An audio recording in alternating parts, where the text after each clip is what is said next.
One of the issues, I guess, in my life was feeling adequate because I always felt like my service in the church was more because of my availability than my ability. But yet I would look up to people that had more ability than I did, and I observed them and listened to them, so that in one sense I had informal mentors to help me get involved in the life of the church and serve in a good way. And so even though I never had a formal mentor, I used people that I admired for their roles and followed many of their examples. So that was an important part of helping me to overcome some of my shyness and inferior feelings. I don't think many people knew it, but I struggled with inferior feelings and was not sure what was most important in my life. One of the things, though, that in my life that was important, and that is my educational pursuits. I graduated from high school when I was only 16, and I never had gone to college until I was ordained. And I said, hey, I can't be a pastor unless I go to college.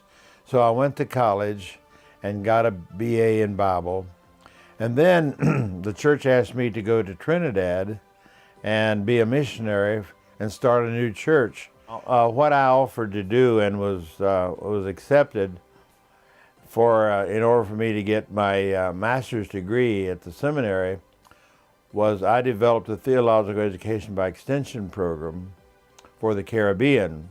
Because of my theological educational program for the Caribbean, I even went to Guyana in South America and taught a couple weeks there, so that in my life I not only was thankful for the education that helped me to develop my gifts to serve the church and missions, but I also had an occasion to even be a teacher. I've preached over 3,000 sermons in 7 countries and hundreds of churches here in the United States. And so the variety of ways that I've been able to serve is another part of a miracle of who I've been able to be in my lifetime.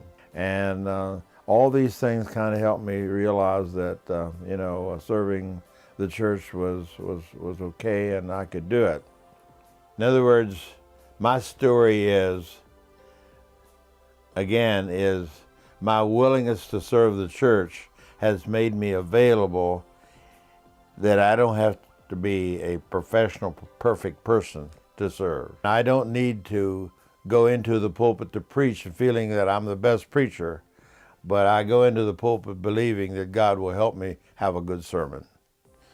And so the answer is really simple to how does you make your life worthwhile, is just trust God. And He will not let you down.